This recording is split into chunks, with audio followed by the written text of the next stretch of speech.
Hello, I just wanted to do a really quick video on something that's very close to my heart. It will probably end up being 20 minutes anyway, because that's the way I roll, but I'll make it as quick as I can. So I just wanted to address the issue of metronome use in practice. And by the way, the metronome thing is more controversial than I thought, because 10 years ago, when I got my first sort of jazz guitar lesson, real feedback about my playing for ages, and I was told to work on my time, the tool to do that was the metronome, and then I talked to other players, and everybody was practicing with the metronome. So it surprised me that there is any controversy about this at all, but there are some players, especially those who came up in a period where there were basically more gigs and more of a chance to play with people, who say, you shouldn't use a metronome, or it's not necessary to use a metronome. Anyway, I want to put that aside. I think metronome is an important tool in the musician's practice arsenal, but it's not the only way to develop time feel, and actually in a lot of ways if you use it rather stupidly you won't develop good time feel. All you do is just carry on doing the same stuff you're doing. So I'll talk about that in a second, but in terms of other ways to work on your time, I just want to cover those. I would suggest working very hard at developing a rhythmic vocabulary, so being able to clap things like, these are your basic rhythms, right? So here is, for instance, the pulse. 1, 2, 3, 4 offbeats. 1, 2, 3, 4 straight offbeats. 1, 2, 3, 4 quarter triplets. 1, 2, 3, 4. 1, 2, 3, 4. 1, 2, 3, 4. Displaced offbeat quaver triplets. 1, 2, 3, 4. 1, 2, 3, 4. 1, 2, 3, 4. Okay, and then things like obviously quaver triplets. 1, 2, 3, 4. 1, 2, 3, 4. And even half note triplets. 1, 1, 2, 3, 4. 1, 2, 3, 4. 1, 2, 3, 4. And that's a basic sort of coinage of like polyrhythms. I mean, you can get into pentuplets and all sorts, but that's the basic stuff, which is really based around dividing the beat up into triplets of various kind, and then also having the semiquaver thing going. That's a semiquaver offbeats in so it's 1, 2, 3, 4. 1, 2, 3, 4. 1, 2, 3, 4. So that's a 16th note. Sorry, just straight 16ths. And all of that stuff. So that I think is not terribly controversial. Like working on subdivisions is a really important part of it.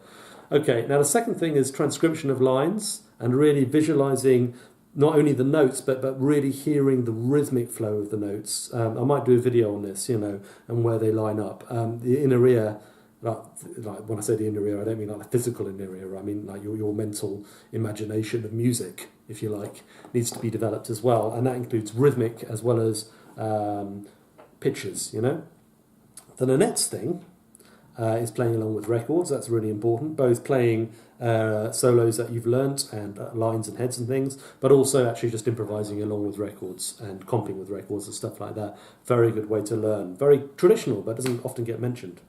So I'd say all of that stuff's important. Also, if you can learn drums or percussion or anything, great as well. I'll put a link below to Mike Longo's rhythmic, what's it called? The Rhythmic Nature of Jazz. It's like a 3-part DVD series. There's a 4th part that's meant to come out, but I don't know when that's going to be due. But he's talking about polymeter and polyrhythm, some of the rhythms I just did, but kind of getting into them on the drums in a sort of much more intuitive kind of experiential space. It's really good stuff anyway. I'll link below. I won't use any of that stuff in here. And Mike Longo, by the way, is one of the guys who is sort of anti-metronome, and his student Adam Rafferty, who a lot of people know from the kind of guitar world, as a sort of solo acoustic player, amazing. Does a lot of Stevie and Michael Jackson style stuff. It was the guy who kicked that particular minor controversy off by posting an essay about it, and then Mike Longo followed suit. So I might put some links to those below as well for you to read and make your own mind up. But for me, I think the metronome is a useful practice tool, but I would say so with a couple of caveats. And the first thing is, I just want to model some really bad metronome practice for you here. 3, 4, 1, 2, 3. So I've got the metronome 2 and 4. 1, 2, 3, 4, 1, 2. Which for a lot of beginners is hard enough, right? 2, 3, 4. 1, 2, 3, 4. 1, 2, 3, 4. 1.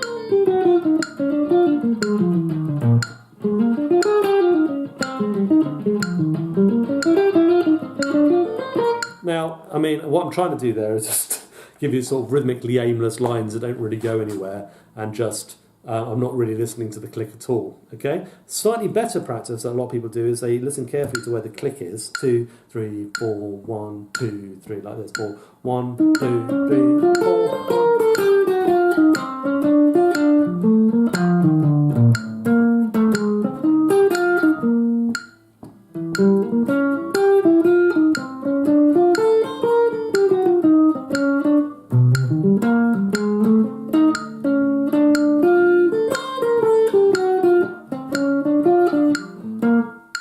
Right, that's cool, and it will certainly advance your time sense to an extent.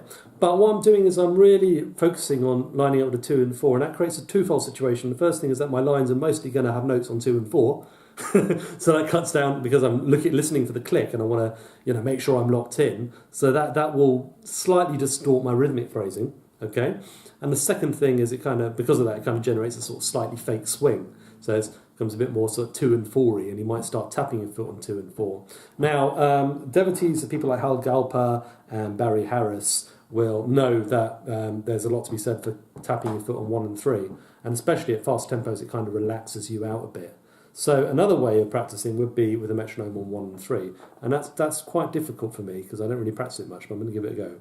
1, 2, 3, 4. 1, 2, 3, 4. 1, 2, 1, 2, 3, 4. 1, 2, 3, 4. 1, 2, 3, 4. 1, 2, 3, 4. 1, 2, 3, 4. 2, 3. Now that can be a little bit more particularly helpful at fast tempos. 1, 3, 1, 3, 1, 3, 1, 3.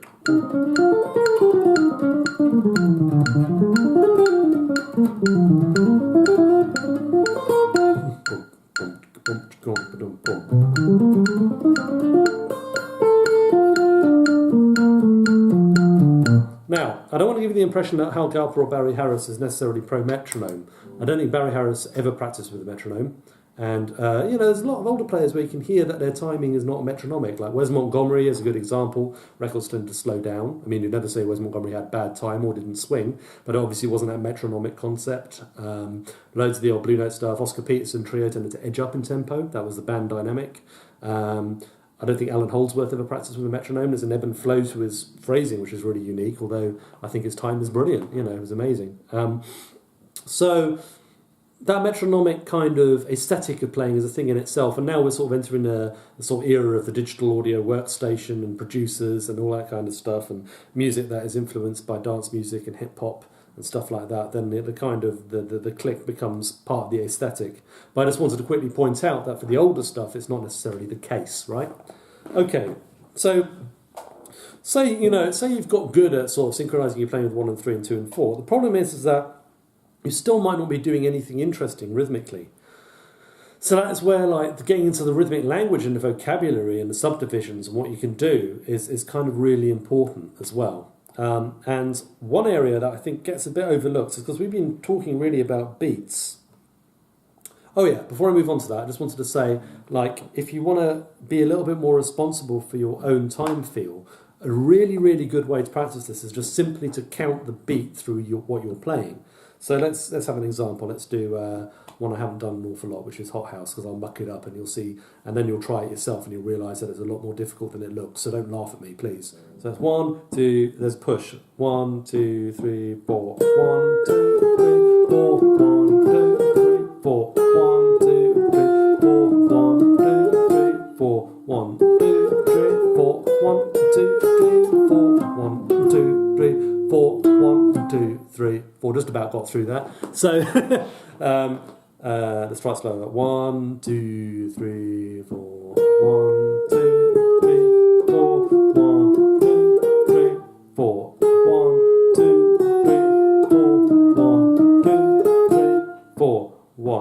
two, three, four.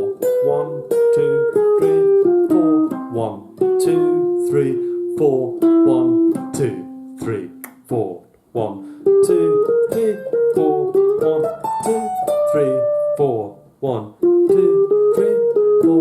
1, 2. Excuse me. Okay, anyway, let's move away from that one. But you can see what a good exercise that is right away, right? Because and then if we do it in 2, 1, 2, 1, 2, 1, 2, 1, 2, 1, 2, 1, 2, 1, 2, 1, 2, 1, 2, 1, 2, 1, 2, 1, 2, 1, 2. Let me try that. It's hard to do in isolation. 1, 2, 1, 2, 1, 2, 1, 2, 1, 2, 1, 2. Okay, yeah, so things like that. So I mean, that would kind of be, I'd be counting in 2 if I was playing faster stuff, you know. 1, 2, 1, 2, 1, 2, 1, 2, 1, 2, 1, 2, 1, 2, 1. Anyway, yeah, I don't quite have the independence yet. So that develops rhythmic independence, and it also means that you have to take kind of responsibility for your own pulse. So it's also a very good way of judging whether or not something's ready for performance on stage. Because if you can count through it and concentrate on your counting and make sure that that's really in time and play automatically, then you really know the thing well enough. And then when you get up on stage to play it, it will be in your muscle memory. Whereas if you can't do that, then chances are that's probably not the case. Now, one thing you can do is you can lock that up with a metronome. So I'll just get the click on 2 and 4 at 120. Actually, well, no, let's set it to something else. Let's set it to 127. It's good to set the metronome to unusual tempos, just so that you don't get stuck in like multiples of 20 or something. So it's 1, 2, 1, 2, 3, 4. 1, 2, 3, 4. 1, 2, 3, 4. 1, 2, 3, 4. 1, 2, 3, 4. 1, 2, 3, 4. 1, 2, 3, 4. Sorry. 4. 1, 2, 3, 4. 1, 2, 3, 4. 1, 2, 3, 4. 1, 2, 3, 4. 1, 2, 3, 4. 1, 2, 3, 4. 1, 2. Okay, so that's an example of how you can then put the two things together, and it feels like you're much more jing, jing, jing, jing, jing, feeling the pulse in your body, which is the idea. And my foot just starts tapping because it starts to swing a bit more. I mean, it's good to be able to do it without your foot tapping as well, but if you're going to tap your foot, tap in 4 or 1 and 3. Don't tap on 2 and 4. I mean, some people do it, I know, but I mean, I always. Ding, ding, ding, ding, ding, ding. I don't know. Maybe you can tap on 2 and 4. I don't want to get into that debate. Okay, cool. Okay, so this video is getting on a bit, I know, but one thing I didn't talk about is that kind of thing where people put the click on like every other bar or every other 4 bars or whatever to try and work on their tempo stability. I mean, I find that stuff a bit. It's cool. I went through a big period of practicing it. Practice it if you want to, but it won't tell you about where you're placing notes within those long period clicks, okay? And I'm not going to demonstrate it here because I'll, totally muck it up anyway. But then I've heard really good players muck it up as well, so I'm not sure how important that is. It can make you a bit obstinate about tempo as well if you get good at it. It's quite nice to be able to go with the flow a little bit. I don't know. I don't practice that stuff so much at the moment. You might tell me that I should. I don't know. But for me, what's important is kind of more the beat placement within the bar and how accurate you get that. So that's what I've been working on a lot. Which brings me to the point of like upbeats. So upbeats, and if you're going to count, you're going to require a bit of coordination. So that like bebop contains a lot of upbeats, for instance.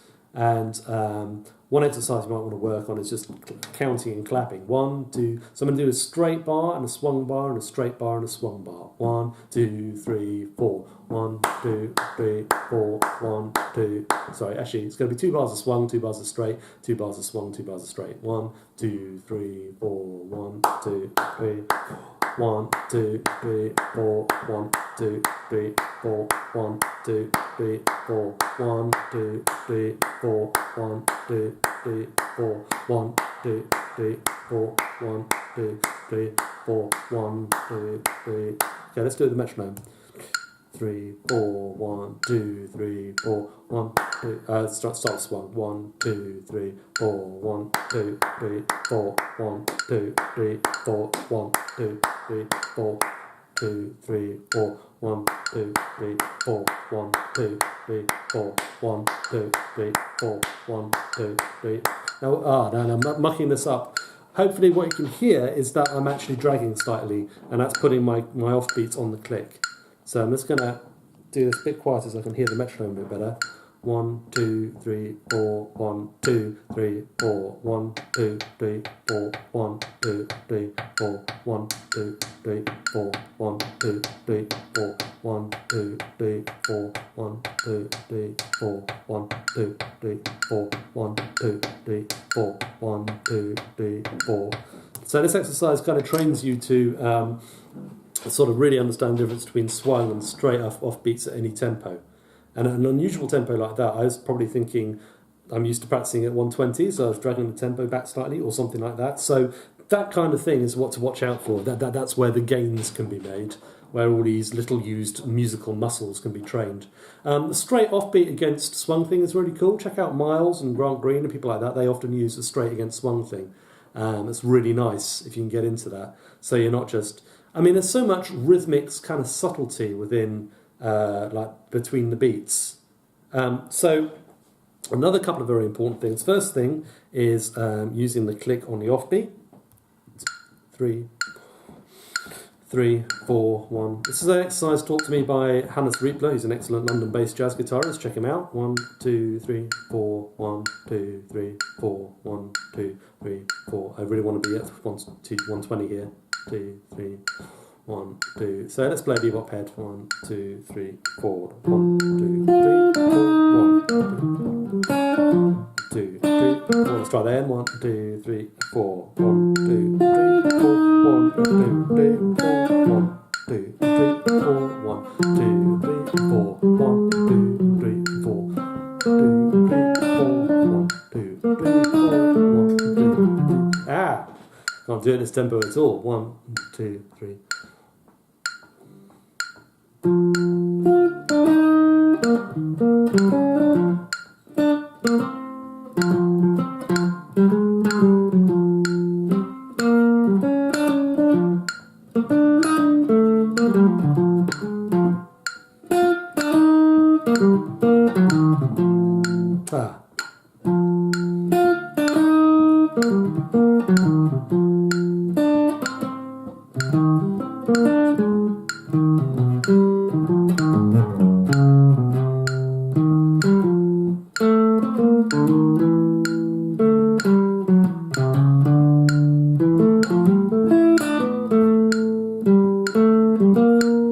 You can hear that, I mean, apart from mucking up completely, you can hear that sometimes the click is going a little bit more on the straight side.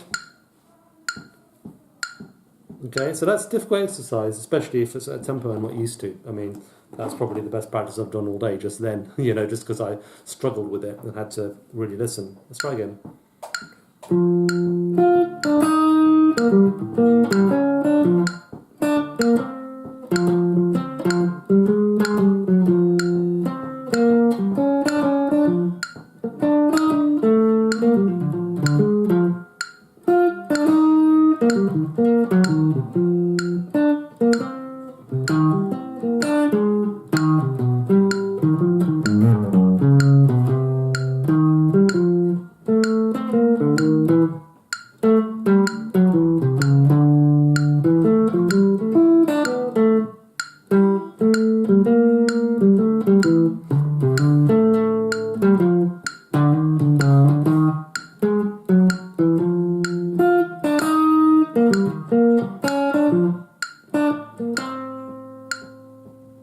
Yeah, that's getting better. Okay, so I mean, there you go. That's another thing to practice.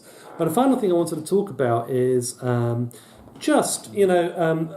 science, if you like, upbeat science. So the offbeat actually is, for traditional swing feel, is actually on the third triplet. And I know people might say, oh, it can't possibly be that obvious, but actually it kind of is. So 1, 2, 3, 1, 2, 3, 1, 2, 3, 1, 2, 3, bop, bop, bop, bop, bop. 1, 2, 3, 1, 2, 3, 1, 2, 3, 1, 2, 3, ba, ba, ba, ba, ba, ba, So you're going to say, but nobody actually plays like, they don't play 8th notes like this. 1, 2, 3, 4.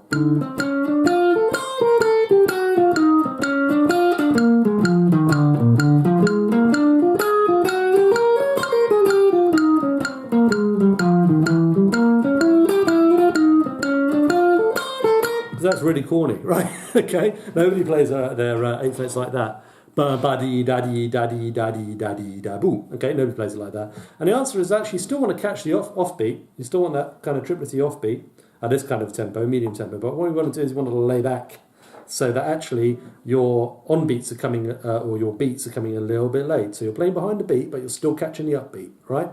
And this is quite hard to do, but it should sound something a little something like this.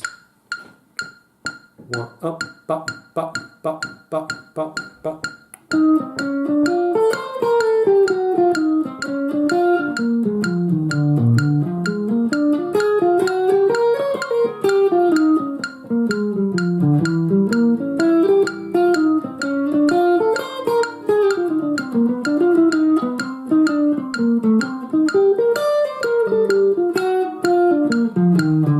Now you'll notice a couple of things. Hopefully, if I've done it right, I'll have to run it back and listen.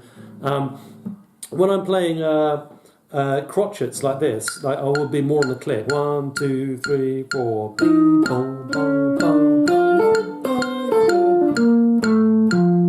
1. So it's kind of like, you know, you like, it's knowing what beats are kind of structural and which beats are just kind of joining the upbeats together. So when you play an 8th note line and swing, ba dee ba yee ba doo ba doo ba doo la ba bo doo ba yee ba doo ba doo ba ba da boo ba ya ba da bo da bo. You can pull the beat back a bit when you're playing your quaver lines or your 8th note lines, and you can be a bit more on the beat when you're playing a triplet or playing just like straight 8th quarter notes. Sorry, I'm mixing up American and English rhythmic names here. So anyway, that might make some sense to some people and might be completely incomprehensible to others. Sorry about that. Yeah. So that's something I find really interesting, and I hear a lot from the masters. Again, you know, you can practice, you know, doing like straight up beats. 3, 1, 2, 3.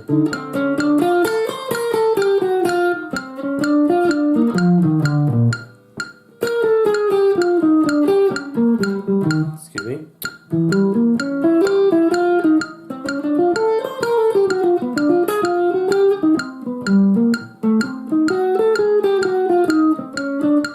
And that I think is a lot of the kind of starts to give more of the complexity that I hear people play in their phrasing. More of that kind of ebb and flow and give and take.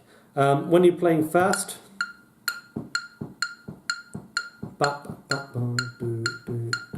everything becomes a lot more straight.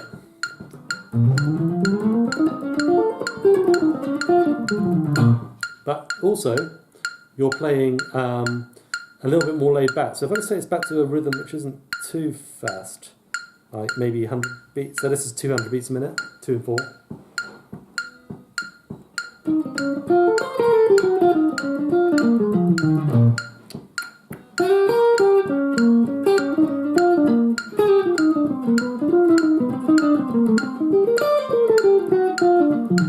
You want to be a little bit less. You don't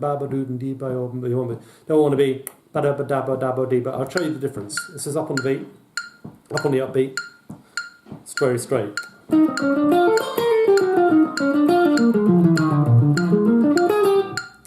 I'm going to do one that's a little bit more laid back and a little bit more swing.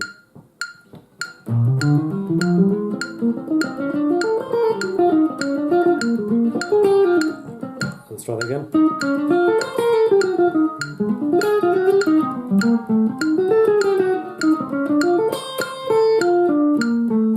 Now what you can notice is that I'm not actually, probably if you listen back, I won't be synchronised to the click there, but what I'm trying to do is I'm trying to synchronise to the space between the clicks, which might seem a bit zen, but it's all about But then also at the same tempo being able to go a bit more snaky, a bit more behind. And the best way to learn where that is to practice slowly, I think, and just get that triplet upbeat in your blood, so that when you have it at tempo,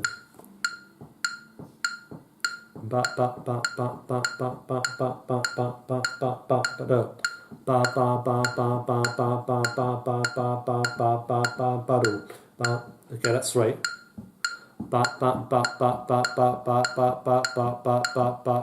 Sam was really good for that, by the way.